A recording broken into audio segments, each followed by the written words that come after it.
I'm Talia Landry, and this is the Mashpee TV News Update. Longtime Mashpee resident and 20-year selectman John Cahalan was laid to rest on Friday. Many of the town employees and his friends mourned his passing with the town hall closed Friday for the day of the funeral.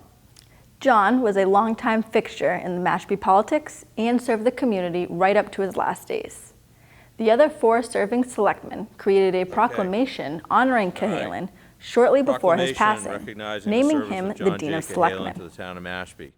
Whereas John J. Cahalan has demonstrated a commitment and a passion for public service and extensive community involvement, and whereas Mr. Cahalan has served as a Mashpee selectman for 20 years, was elected as board chairman several times, and has mentored many incoming selectmen, and whereas Mr. Cahalan has devoted many years as a member and chairman of the Mashpee Human Services Committee, and was instrumental in obtaining funding for the Substance Abuse Task Force monthly drop-in nights, and whereas Mr. Cahalan was the selectman's representative on various building projects in town, and whereas Mr. Cahalan has given invaluable assistance with tribal affairs in the town, and whereas Mr. Cahalan was influential in the town's smooth transition after the adoption of the Home Rule Charter, and whereas Mr. Cahalan was elected to the Mashpee Sewer Commission and was the selectman's liaison to the commission, and whereas Mr. Cahalan was recognized by the Mashpee Chamber of Commerce for distinguished service to the town of Mashpee, and now, therefore, we, the Mashpee Board of Selectmen, do hereby proclaim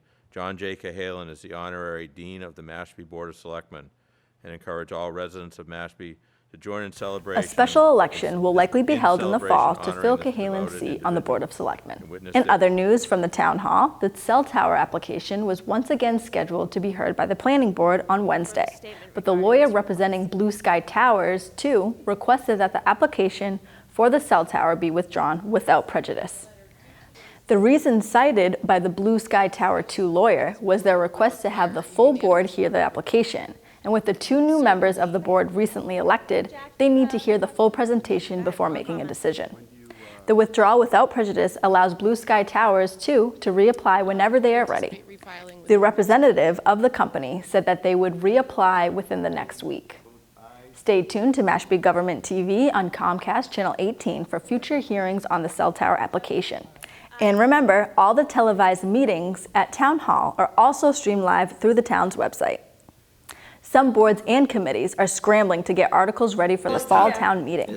An article dealing with changes to the town's zoning bylaws created some friction at the recent planning board meeting.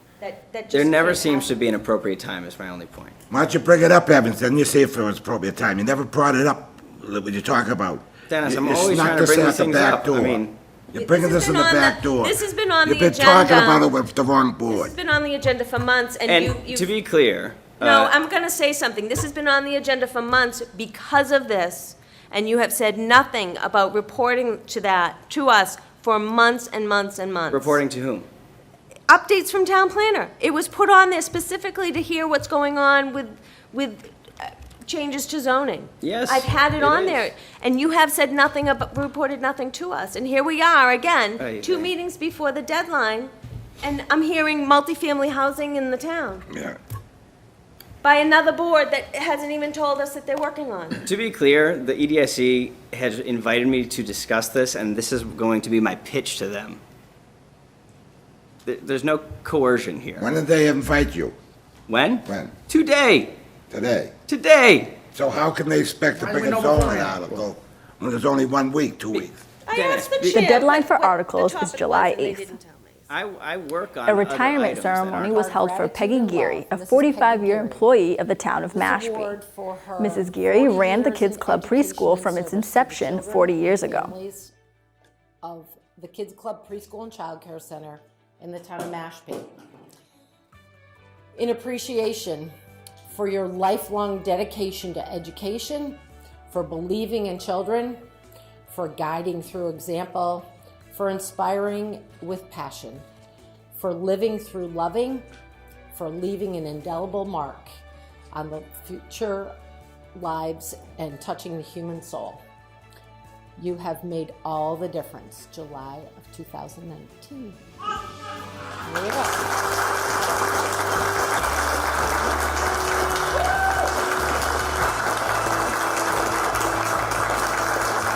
Peggy will be missed by many, including yours truly, as I spent some of my formative years at the Kids Club.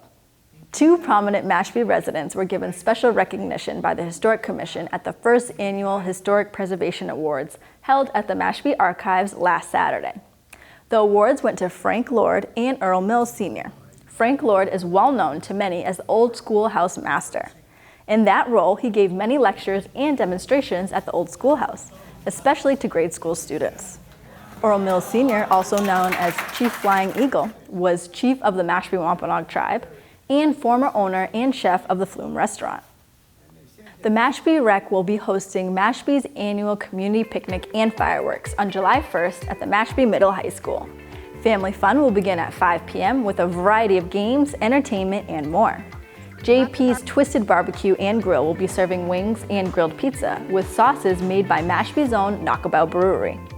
Following the picnic is the Mashpee Wampanoag's 98th annual powwow on July 5th, 6th, and 7th. This year, the powwow is dedicated to honoring spiritual leaders and future generations. Gates open at 10 a.m. and grand entry is at 1 p.m. Rates are as follows. For more information, you can visit mashpeewampanoagtribe-nsn.gov/powwow. And that's it for this edition of the Mashpee TV News Update. Be sure to keep up with Mashpee TV by following us on Facebook, Twitter, and Instagram. And watch all the local content you care about by subscribing to our YouTube channel. I'm Talia Landry, and we'll see you next time.